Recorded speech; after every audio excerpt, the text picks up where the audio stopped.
the Honorable Prime Minister of India, Shri Narendra Modi ji, Right Honorable Christopher Luxon, the Honorable Prime Minister of New Zealand, dignitaries, ministers, head of think tanks and institutions, and our very many friends. A very warm welcome to Raisina 2025 and to New Delhi. 10 is a good number, and Raisina is 10 today. So may I request you all to join me in applauding this journey so far.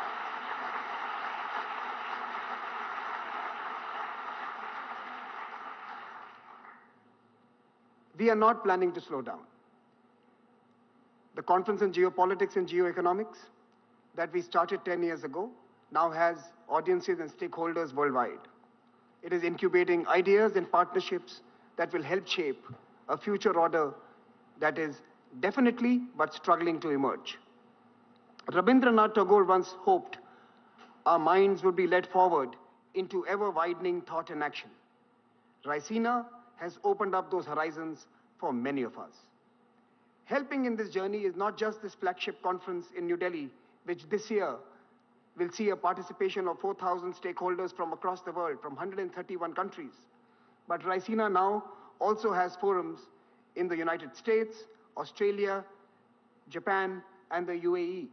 This year, the Honorable Prime Minister, during his visit to France, also announced the launch of the Raisina Mediterranean, which we will host in Marseille. We have broadened our audience in other ways as well. Our Young Fellows program has been running for 15 years. In fact, it predates the dialogue. Our alumni, we have counted 2,500 so far in 130 countries, are helping change the world through leadership positions in government, business, media, and civil society. At our Raisina Forum for the Future of Diplomacy, early career diplomats gather to build the bridges needed in this complex new era. We have now 200 of these early career diplomats. Raisina Platforms also introduces young scholars to the important policy debates of our time.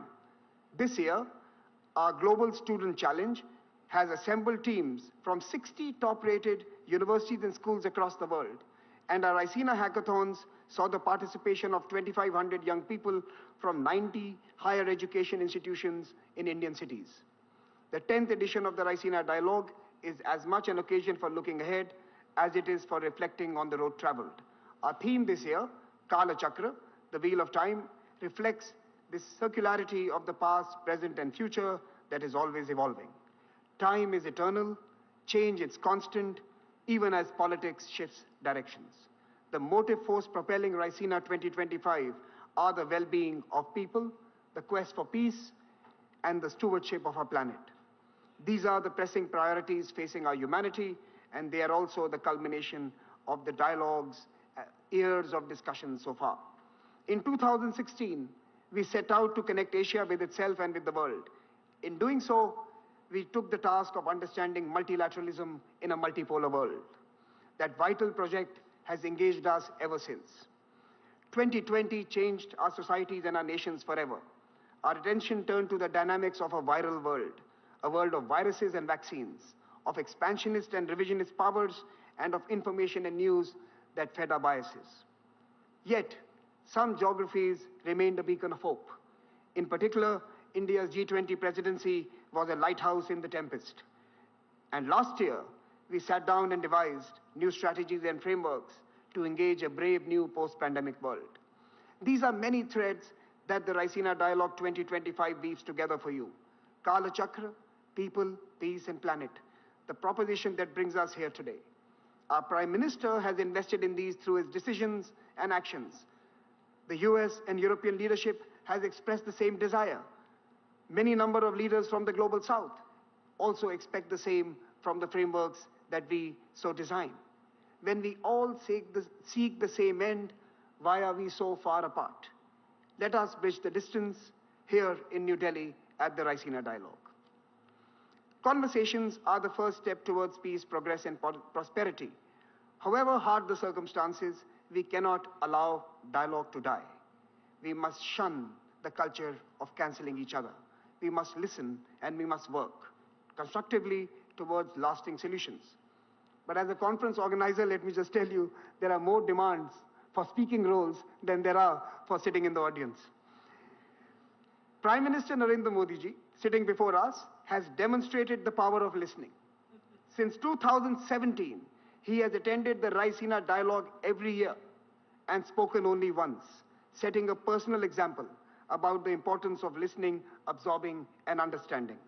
His tireless efforts to promote dialogue on the world stage are also an inspiration. As he urged us recently, quoting the poet Rumi, "Raise your words, not your voice. It is rain that grows flowers, not thunder." Our hearts are filled with pride that Raisina Dialogue has evolved into a truly global public square. Incubated by India and nurtured by the world, this arena has allowed 1,000 ideas to bloom, nourished by the constant showers of wisdom that does not take anything as a given, that challenges what is, and dares to visualize what could be. I welcome you all once again to the dialogue and to our Raisina family. Let us debate, let us disagree, and let us discover. And let this begin now. Thank you so much for joining us in New Delhi. Let me now invite the chairman of the Observer Research Foundation, Mr. Sanjay Joshi, to introduce the theme and our speaker this evening. Mr. Joshi.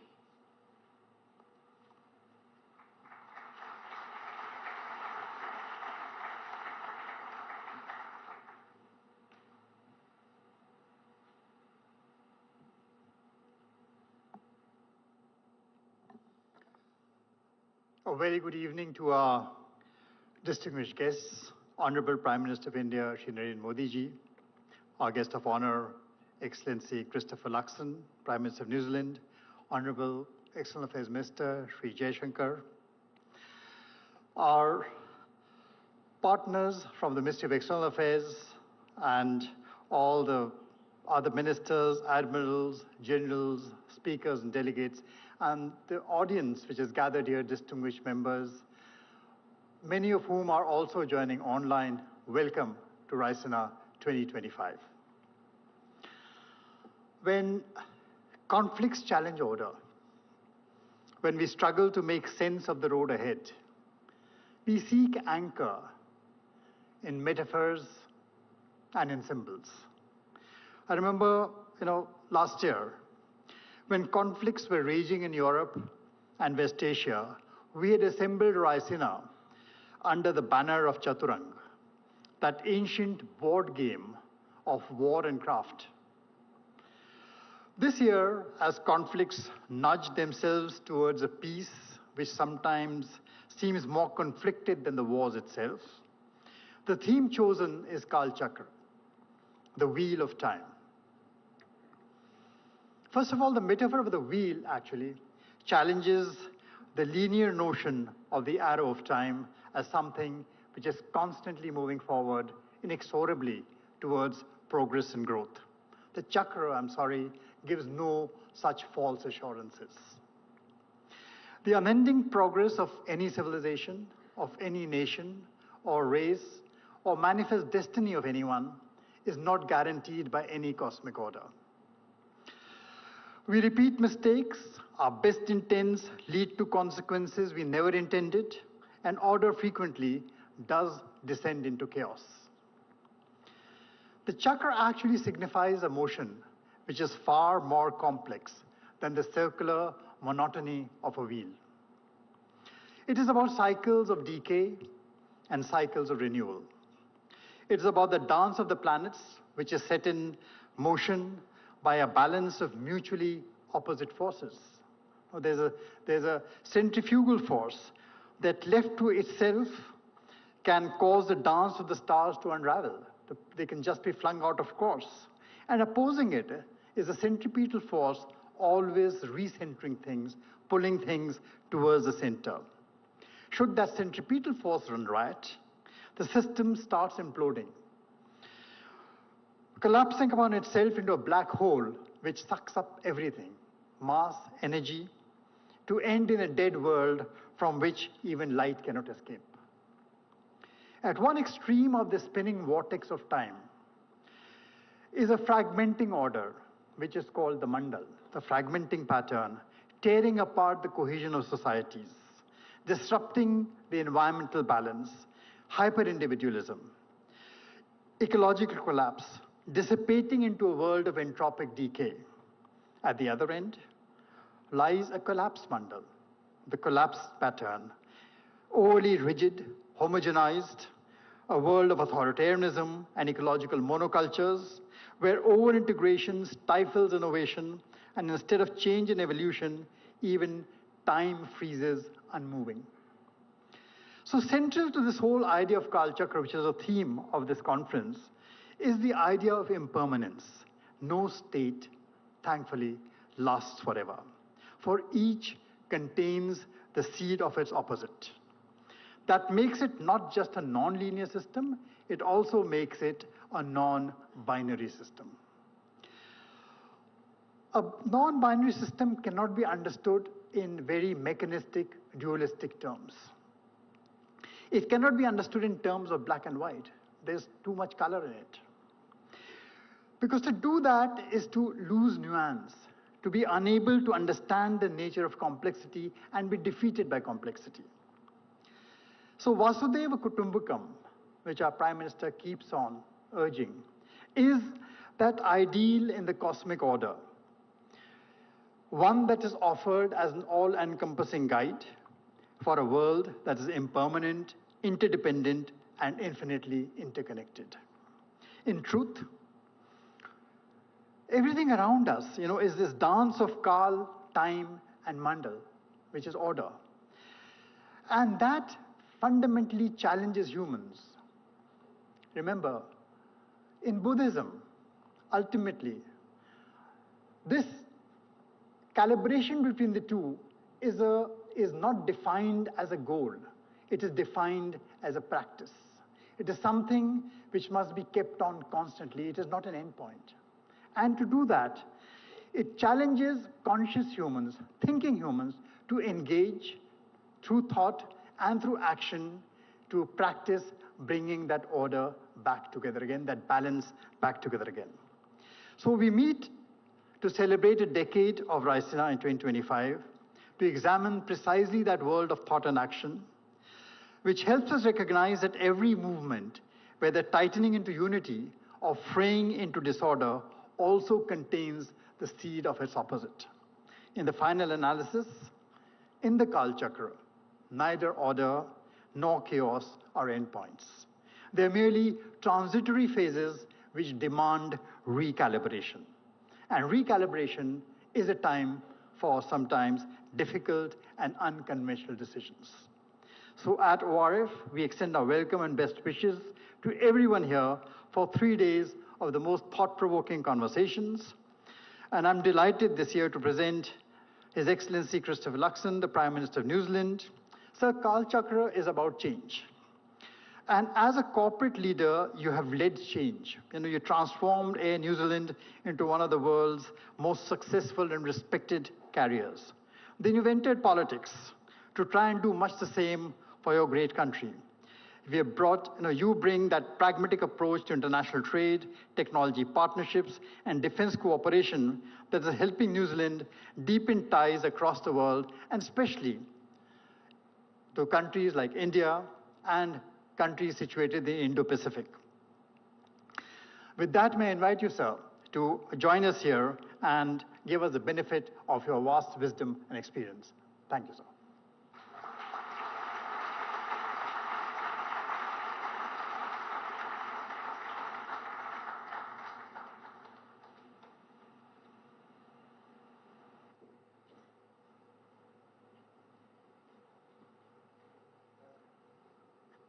Namaskar, Sat Sri Akal, Kia ora, and good afternoon, everyone.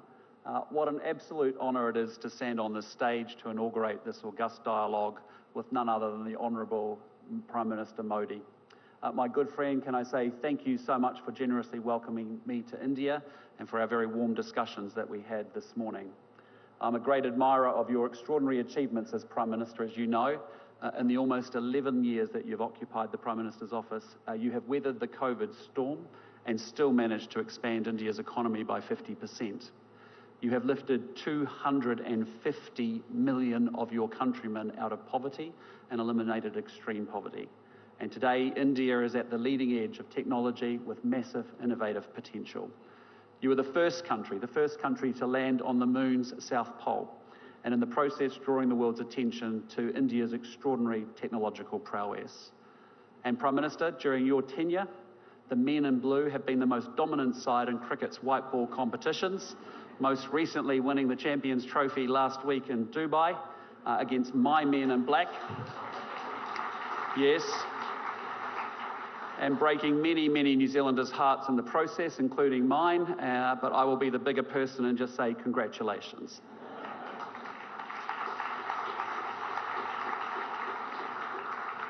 Among this catalogue of achievements is the reason that we gather today, the Raisina Dialogue, a forum that provides a moment every year for thought leaders from across the world to focus their collective minds on the contemporary strategic challenges being navigated right here in the Indian Ocean. And I applaud Dr. Jay Shankar and Samir Saran for the intellectual leadership that they have shown driving this dialogue over the past 10 years. It has grown into a hugely influential forum. And look no further than the luminaries that you attract. 6 former heads of government and ministers from over 30 countries and representation from so many more here today. And I just hope that my remarks today add to the debate in some small way. Ladies and gentlemen, it is more than 200 years since Indians and New Zealanders began living side by side. At the beginning of the 19th century, well before we became a nation, Indian sailors jumped ship in New Zealand, with some meeting up with locals and marrying into our indigenous Māori tribes. And a few years later, Māori traders began travelling to Kolkata to sell tree trunks used in sailing ships, an exchange that echoes down the ages. And just as they were 200 years ago, Kiwi Indians today are fully integrated into our multicultural society. New Zealanders of Indian heritage comprise 11% of the people living in Auckland, our biggest city. And I've brought with me to New Delhi a selection of the Kiwi Indian community leaders, members of parliament, captains of industry, yes, professional cricketers, and even an online influencer who has revolutionised investment for women the world over. In short, a selection of Kiwi Indians who get up each and every single morning to make New Zealand a better place to live. And our trade has diversified considerably from wood thanks to the increased sophistication of your economy. India today is a critical source of pharmaceuticals and machinery for us, while we are a great tourism and education destination for you. And India has become an ever more significant feature of our society. And yet, while there has much that has been developed and changed, there has been something missing at the core of our relationship. With a country as consequential as India, we need rich political interaction, engaged militaries, strong economic architecture, and connections that support a diaspora that bridges between our two great nations. Prime Minister Modi and I sat down today and we charted out the future of our two countries' relationship, a future that builds from where we have been and one that is wholly more ambitious about what we will do together in the future. We agreed to our defence forces building greater strategic trust with one another while deploying together and training together more. We want our scientists collaborating on global challenges like climate change and on commercial opportunities like space. We are supporting our businesses to improve air links and build primary sector cooperation. We will facilitate students and young professionals and tourists to move between our two countries. And we've instructed our trade negotiators to get on and negotiate a comprehensive free trade agreement between our two great nations. A comprehensive agenda to underpin a comprehensive relationship.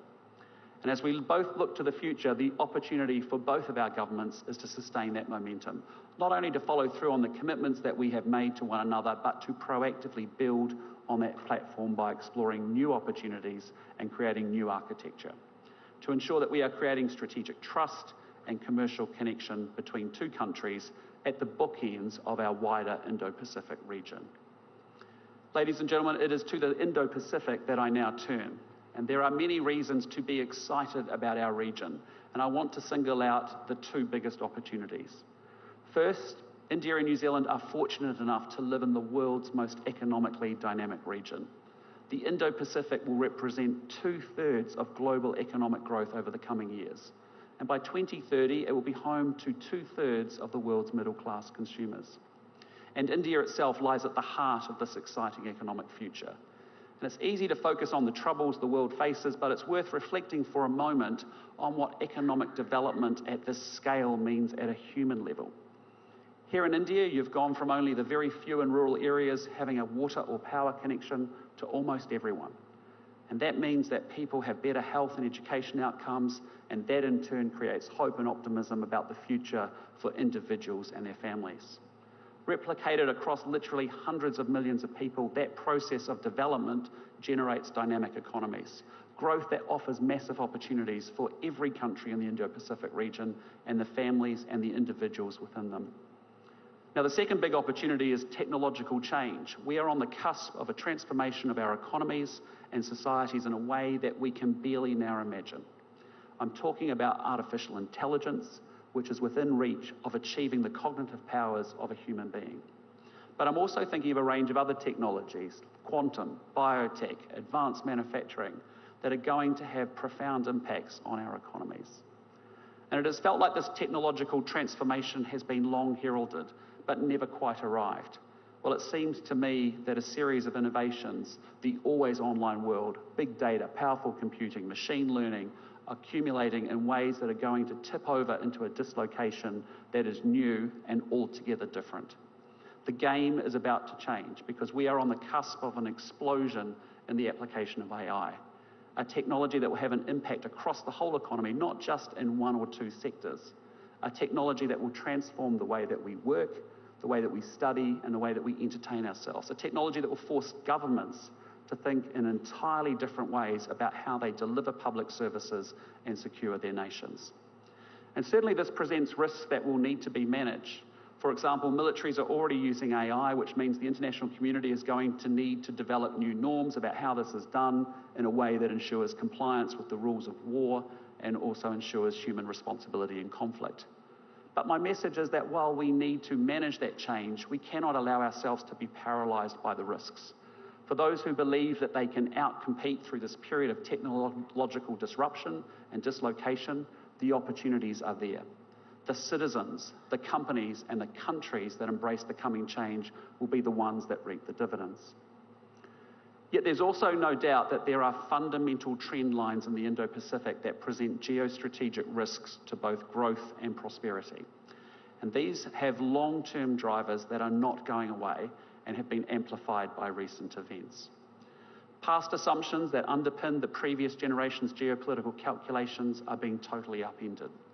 A fortnight ago, the Singaporean Foreign Minister, Vivian Balakrishnan, put this change very eloquently when he said, "The world is now shifting from unipolarity to multipolarity, from free trade to protectionism, from multilateralism to unilateralism, from globalization to hypernationalism, from openness to xenophobia, and from optimism to anxiety." This is a global change, not isolated to one region. And certainly though we live today in an Indo-Pacific navigating contest and rivalry with a period of strategic uncertainty, I think there are three big shifts that make for challenging times for all of us ahead. The first is that we are seeing rules giving way to power. Previously, we could count on countries respecting the UN Charter, the law of the sea, and world trade rules. That sadly cannot be assumed in an age of sharper competition. And instead, we risk dangerous miscalculation at flashpoints, and these range from the militarization of disputed reefs to dangerous air movements, from land border incursions to breakout nuclear capabilities. And of course, it's not just flashpoints, but a slow shift in Indo-Pacific realities that change calculations. Recent demonstrations of naval force near New Zealand's maritime surrounds, for example, sent a signal that alarmed many of my fellow citizens. Second, we are witnessing a shift from economics to security. Because after the Cold War, the dominant paradigm in relations between Indo-Pacific countries was a sustained effort to raise the material living standards by tending to our economies. And make no mistake, bread and butter issues still loom very, very large and are a priority for governments all around the region. And indeed, economic growth is my government's highest priority too. But across the Indo-Pacific, we also see governments dedicating increased attention and resource to military modernisation. Military build-ups reflect a need to prepare against uncertainty and against insecurity.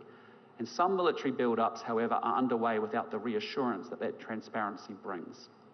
National security demands are expanding. Governments need to protect their people and assets against foreign interference, cyber attacks and terrorism. In the last few months, a new threat has emerged with damage to critical infrastructure like subsea cables. Well, you can't have prosperity without security, not least when the tools of commerce themselves require protection. The third big geo-economic shift, as I see it, is from efficiency to resilience. Where previously Indo-Pacific economies saw even deeper interdependence as a dynamo for growth, that can no longer be assumed in an age of decoupling. Onshoring, protectionism and trade wars are displacing best price, open markets and integrated supply chains. And so we find ourselves in a world that is growing more difficult and more complex, and especially so for smaller states. However, we must engage with the world as it is, not as we wish it to be. And so, like most countries across the region, New Zealand's strategic policy is being shaped by our assessment of these trends. We have agency to shape the Indo-Pacific that we all want, but we must do so with energy and with urgency. Ladies and gentlemen, as New Zealand looks to protect and advance our interests in the Indo-Pacific, we can only do so alongside partners like India that have a significant role to play in the Indo-Pacific region.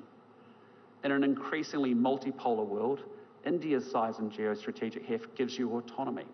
At the same time, your democratic partners in the Indo-Pacific offer you a force multiplier for our convergent interests. For at a time when democracy is in decline with less than half the world's adults electing their leaders, it truly is an inspiration that 650 million Indians turned out to vote last year in the largest election in history. Your national election is a triumph of logistics, but it's also a triumph of legitimacy. An election that means your leaders serve their people rather than your people serving their leaders. Now, I don't advocate arbitrary divisions between democracies and autocracies, and just because we are democracies, we won't always see eye to eye. Nonetheless, there's truth in the fact that our democratic governance means that we share a belief in the freedom to choose, giving everyone a voice and respect for the rules. Our interests increasingly converge around seeing three ideas as an aligned set of organising principles for our Indo-Pacific region. And the first is that we want to live in an Indo-Pacific where countries are free to choose their own path, free from interference. A region where no one country comes to dominate. And it is a sign of the times that I have to stand here defending respect for sovereignty, yet New Zealand's approach is increasingly shaped around that objective. Just on Saturday, I joined a call led by Prime Minister Starmer focused on what more those contributing to Ukraine's defence can do to support a just and lasting peace, to help a country whose sovereignty and territorial integrity has been so flagrantly attacked. And in my own home region, our fellow Pacific neighbours are navigating geostrategic dynamics that are their sharpest in nearly 80 years. And in a deeply contested world, Pacific partners are being asked to make choices that may undermine their national sovereignty. They risk falling into over-indebtedness. They must make choices about dual-use infrastructure, and they face pressure to enter new security arrangements. New Zealand invests in working alongside Pacific countries to boost their capacity to make independent choices free from interference. Yet size alone cannot inoculate a country from these dynamics. Building strong and diversified relationships is the key to mitigating the risk of dependence on a few. And that is why my government is investing in our key relationships, from traditional partners to thickening and deepening our relationships across Southeast Asia, and in a serious way with India too. And we have a responsibility to invest in our own security as a down payment on our future ability to choose our own path. And that is why New Zealand will be scaling up and doing more to support our own defence. We plan to better resource and equip our defence force to ensure that we can continue to defend our interests, whether in our near region, in our alliance with Australia, or in support of collective security efforts with partners like India. Alongside this investment in capability, we're making tangible contributions across the Indo-Pacific. When I was in Japan last year, for example, I saw firsthand the work of our aviators and what they do to detect and deter North Korea's sanctions-busting activities. The New Zealand Navy is leading Combined Task Force 150, responsible for multinational activities to protect trade routes and counter smuggling, piracy and terrorism in the Indian Ocean and Gulf of Aden. We are fortunate indeed that India has agreed to take up the deputy command. And underlining these naval connections, one of our frigates, Takaha, is in Mumbai later this week. But as we seek an Indo-Pacific in which countries are free to choose their own path, I'm determined that New Zealand plays its role, whether through our work with Pacific Island partners, our relationship in the Indo-Pacific, or through our own defence efforts. Now, the second principle both India and New Zealand subscribe to is the criticality of Indo-Pacific regional institutions, even as these evolve. Regional architecture scaffolds our region's security and its prosperity. ASEAN continues to promote regional peace and economic development through its convening power and its centrality. It also provides a place for the region's players to come together to discuss strategic issues. ASEAN sits at the centre of the East Asia Summit, which for 20 years now has enabled political dialogue across the region, a forum that builds understanding, like this one, that reduces the risk of miscalculation and contributes to strategic trust. Yet the Indo-Pacific architecture is not static as it adapts to new realities, and many-lateral groupings are important new pieces of the puzzle. The Quad has emerged as an important vehicle promoting an open, stable and prosperous Indo-Pacific region. And India's contribution to that evolution, of course, has been vital. And while New Zealand has no pretensions to Quad membership, we stand ready to work with you to advance Quad initiatives. We ourselves are strengthening our work with Japan and the Republic of Korea, as well as Australia.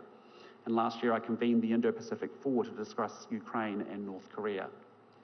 And with serious headwinds buffeting the global trade system, New Zealand has seriously invested in Indo-Pacific trade and economic integration groupings. From the CPTPP, the gold standard of FTAs internationally, through to the RCEP, perhaps the world's most inclusive agreement. And we welcome India's engagement in the regional economic architecture with our work together in the Indo-Pacific Economic Framework, important in an area in which we seek to build one another's resilience. And the third Indo-Pacific principle that we align around is a region in which respect for the rules is foundational. Globally, rules are being undermined, whether those around territorial integrity, freedom of navigation, or laws of war. Yet these are the very rules that preserve an Indo-Pacific order that is not might is right alone. And as I've said before, there is no prosperity without security. The rules that underpin our security also allow our businesses to operate with great certainty, and those rules deliver daily in meaningful ways for our people and our populations. For example, 1 in 4 jobs in New Zealand rely on exports, and our exporting businesses being able to depend on the predictability that those rules deliver. And in a miracle that's only possible thanks to globally accepted aviation standards, 120,000 flights carry 12 million passengers and operate safely between their destinations each and every day. These rules shape the character of our region. And we must remain committed to this rules-based system, even while acknowledging its very shortcomings. And it is a truism that the world of 2025 is vastly different from 1945, and our global institutions sadly have been way too slow to adapt. So we're not talking about starting over by remaking the global order. Instead, I tend to agree with Dr. Jaishankar when he says that we want an order in which change is evolutionary at a pace that is comfortable and steady. And that's why New Zealand supports reforming global governance frameworks to better reflect today's realities. Rather than casting them aside, they should give greater voice to the developing world and underrepresented regions. Countries like India, that plays such a central role in the global community, should have a seat at the table. And we've therefore long advocated and supported India having a permanent seat on a reformed UN Security Council. Distinguished guests, ladies and gentlemen, it has been truly a privilege to speak with you today at this important forum for global dialogue. The geostrategic picture I've painted is quite stark. Rules are giving way to power, economics to security, and efficiency to resilience. And the tectonic shifts unfolding highlight that we, working alongside partners and friends, must navigate disruption, uncertainty, and sharpening pressure on our national interests. Yet we will not be overwhelmed by complexity and challenge. We must go forward with great confidence. We live at the heart of the world's most exciting and dynamic region, the Indo-Pacific. We live in an era of technological transformation that offers outsized opportunities. And we are countries with solid underlying democratic institutions which will underpin our society's future success. India and New Zealand have extraordinarily talented people, and both our countries have a clear plan that reflects and reinforces the connections between our security and our prosperity. We cannot afford to be thrown by the rapid pace of change. We must grapple with shifting realities and capitalise on these for all of our people's benefits. We will create and seize opportunities. We will invest in our capabilities. This is our region, and its future will be shaped by the choices that we all make together. Thank you, ngā mihi nui, and dhanyavad. Thank you very much.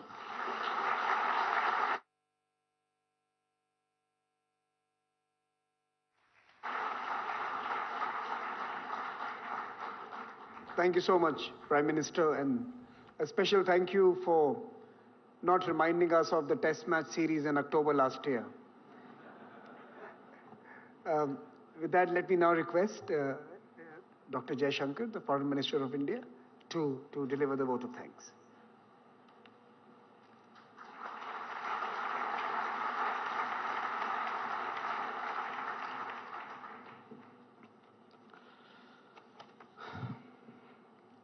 Good evening. It's my privilege to deliver the vote of thanks that will conclude the Raisina Dialogue's inauguration this evening. First, let me thank the chief guest, Prime Minister the Right Honourable Christopher Luxon of New Zealand. As all of you can see, he not only has considerable knowledge of India, but a real commitment to advance our ties. His perspectives on the Indo-Pacific are particularly valuable at a time when the world is debating the nature of the global order. To Prime Minister Narendra Modi, I would reiterate our deep appreciation for his vision and motivation that has driven the Raisina Dialogue. As we begin its 10th edition, I hope that we have lived up to his expectations of India hosting a world-class gathering. To the ORF, I can only restate how much the Ministry of External Affairs values our partnership, and we are glad to see it now expressed across different geographies. But most of all, to all of you, participants and delegates, the Raisina would not be what it has become without you. Please keep coming, please keep arguing, please keep listening. Ladies and gentlemen, the world order is clearly undergoing a great churn. This requires leadership, the kind that we have in the room today. It requires systems to think differently, not simply falling back on old assumptions to deal with new situations. And it requires honest conversations, fresh ideas, and creative solutions. The value proposition that Raisina offers in that regard is higher than ever. So I know I speak for all of you in saying, let the dialogue begin. Thank you.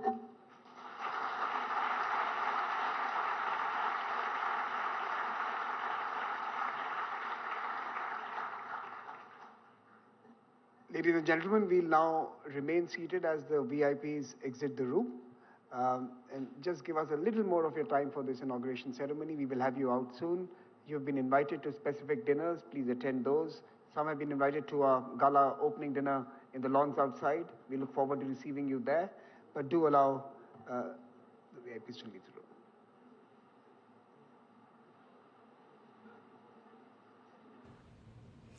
तो आप सीधे दृश्य देख रहे थे Raisina dialogue से। भारत का प्रमुख कूटनीतिक सम्मेलन रायसीना